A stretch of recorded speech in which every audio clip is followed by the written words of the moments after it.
Howdy everyone, Pocher here with an Age of Magic video, and in today's video we are going to show you leadership abilities. Leadership abilities are coming in the next patch, and which is only a few days away, if not today. Who knows? We're not going to focus on that though. We're going to talk about the cool concept of this new feature. So, being introduced into the game with leadership abilities, there are two heroes at the moment. One being Trorin, the other being Abaddon, right on the screen here. And as you can see, it's the last skill on his skill set there, the one that's glowing, and it says Leader 7, so I have it maxed out at the moment.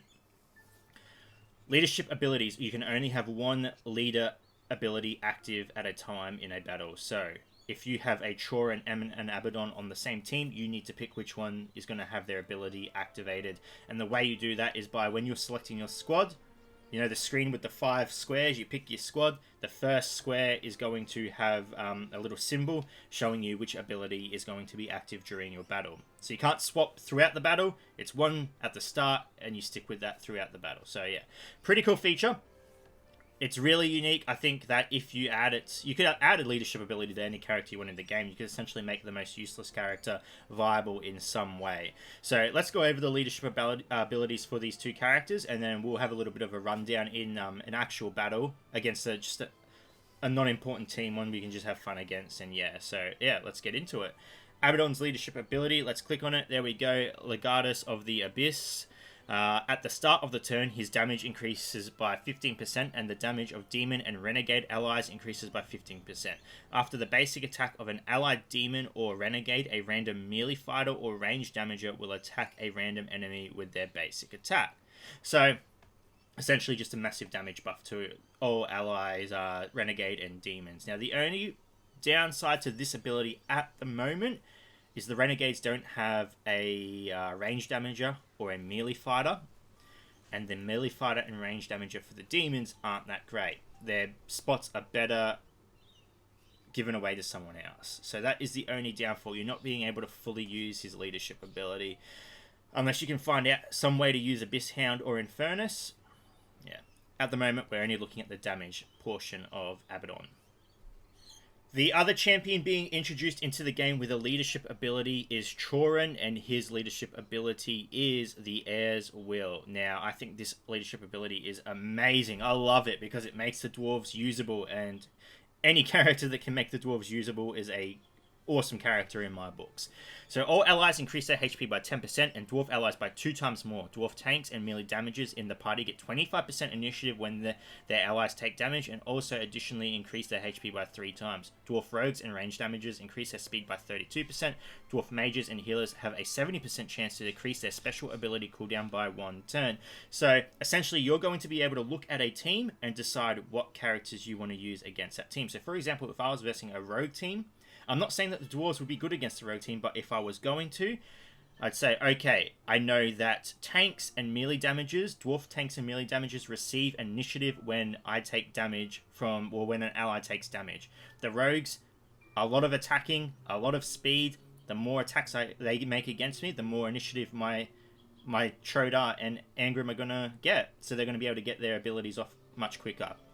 So that's just an example. Look at your team, consider what they do, and then implement that into your dwarf team and what characters you want to do. You know, you might not want to use Angrim for every battle, even though it's a cool concept that he gets 25% initiative. You might find a situation where you want to use Velendar and Hargrim instead of those other characters. So yeah, it's a mix and match, Jesus. And you decide what you want to do from there. So leadership abilities are amazing in my books. Many other characters are going to be introduced with leadership abilities. Hopefully, I do know Artis will have one. So that's a topic for a different video. Artis and his leadership ability. That is a whole video by itself. So yeah, let me show you these leadership abilities in action. I'm only going to be versing a fun team. I'm not going to be versing a serious team. Okay, if you're going to watch this video and be like, he's only versing this, this, and this, well, get out and don't give a shit. Okay. I'm just going to be versing a fun team because I want to have fun while making this video. So let's get into it. And yeah. So this is the screen that will show you which leadership ability is active. So at the moment I have Abaddon in first place, and we are using Legatus of the Abyss. So it shows you what it does. Awesome. You can see everything on this screen before you battle, make your decision, and then we are going to go into battle. There we got old Roland there, waving his magic rod around. So we're just going to run this on a 2x speed. I'm investing just full healers because why not? Let's do it. So we're going to start with an auto attack by our friend Balthazar there. And mind you, all our characters have extra damage in this battle. So it should be pretty easy to take out a full healer team, even though we do not have anti-healers. We're going to silence the enemy. Awesome. We're going to use our friend Abaddon, who should be able to get his ability off because we've got four demons and renegades. Abaddon is getting a little change to his abilities that incorporate renegades. At the moment, it's only demons, but yeah. So we are going to take out the enemy Lucky here. We have the lockdown on all the enemies. Our friend Balthazar should just do a tremendous amount of damage here. Yep, 1 million. A 1 million damage hit because of all the debuffs and buffs. Plus we've got the damage buff from our leadership ability. It's working out quite well. And we should be able to take out... Oh, you sneaky healing bastards. Okay, we're going to keep going though because, like I said, we are in a really good position. We're going to get the guaranteed crit on our Balthazar again. We take out the enemy Lucky, which is awesome. Balthazar cannot use his ability just yet. I want to get to 5 tokens before we... That's a 300k regular crit. Just off his basic attack. That's amazing. We are going to take out Zart here, and we are going to silence the enemy Karana so she cannot resurrect any of the heroes. Alright, now we have 5 tokens. We are going to use our special ability, put all the debuffs and buffs and everything just on the enemy. Awesome. Remove buffs, sorry. And now we are going to finish Karana off. Our friend Abaddon hits for a 700k regular hit, not even a crit. Then we take out our friend Silvermoon. Do we want to? No, we're just going to auto attack there, get the guaranteed crit, even though I do not see our friend. Oh, here we go. So we're going to I'm going to put this down. Let's see how much damage he does. Okay. Guaranteed crit 750k. So that's the bonus damage as well from our leadership ability. Yeah. So demons do a lot of damage now. Oh, I shouldn't have done that. That was my bad. As you can see, though, I'm versing a very easy team. I just want to showcase what these characters are capable of with their damage buffs and whatnot. We can take out our friend. Come on. Let's just crit there. There we go. She's out of the picture. Pretty awesome. I think the damage increase is really good. It's unfortunate we're not using a caster or a melee damager though. That would just be extra damage as well. Essentially, you'd want to run both of them because if you attack with your melee damager, it's not going to trigger the leadership ability. So if you have a caster, a range, and a melee damager, they'll be able to trigger themselves. The melee damager can't trigger another hit from a melee damager unless you had 2 melee. Yeah, you get it. You get what I'm trying to say, what I'm trying to sell to you. Alright, that is our Demon Lord Abaddon. We will do a quick battle with our friend, what's his face? Trorin, the bearded fella, and yeah. So the same concept here, you can see my leadership ability active. What I'm using is Trorin. I can click on it, see the ability, and then yeah, we go into battle. Everything looks good, and we are vesting the exact same team, 5 healers. We're going to, again, aim for the Lucky. So this team, we're going to put the Lucky to sleep. She dodges. That is awesome. Exactly what I wanted. We're going to use Trorin's awesome AoE ability to slow the enemy down. We're going to increase our stats. We are going to use... What do we want to use? Let's just use this. Gets rid of old buffs, but whatever.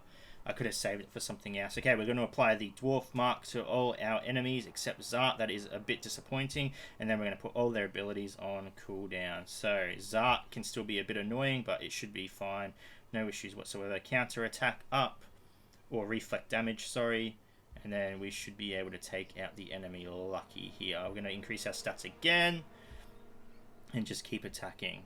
And as you can see, we knock out one. Zart is probably going to resurrect the Lucky there, which is fine. She will still die. We are going to take out Zart. We still want to take out Zart. That is all I care about. They're not doing too much damage to me. The Azari was probably going to be the hardest to kill because of the leadership ability. Oh, no, not the leadership ability. There is an ability that every time an enemy dodges... the dwarves get to heal, which is really bad against an Azariel because Azariel heals every time we heal. So that is going to be the only loophole against fighting this team. But should be fine. We should be able to take out Karana here, put her to sleep just in case. Nailing shot her because why not? We're going to put the reflect damage up. We're going to apply the dwarf mark again. And when Trorin gets the ability to... Not Trorin, Trodar gets the ability to trigger the mark, which will be on his next turn, we should be in a pretty good position.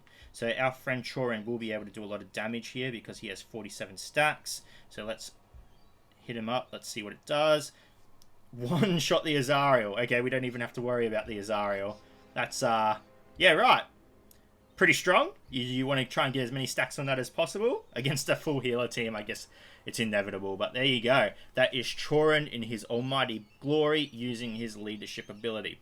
So, I love the idea of leadership abilities. I think it can change the dynamic of the metas drastically. Is it going to change it instantly? Probably not. Apart from the dwarves, of course, being usable. I think that once they start implementing more and more and more leadership abilities, then we're going to be able to be like, okay, we can use these characters and this character and mix and match. And obviously the leadership abilities definitely benefit characters of the same faction a lot more than they do outsiders. But that's not a bad thing. We've wanted factions in this game to be powerful as a whole for a long time. So the fact that that's being incorporated into the game is amazing. So yeah. Anyway, leadership abilities coming up very, very soon. Hopefully today. Hopefully today. I don't want to say anything else than hopefully today. But yeah. Anyway, ladies and gents, thank you so much for watching. If you do have any questions, feel free to leave a comment below. I'll answer to the best of my ability. And wherever you are in the world, until next time, please take care of yourself.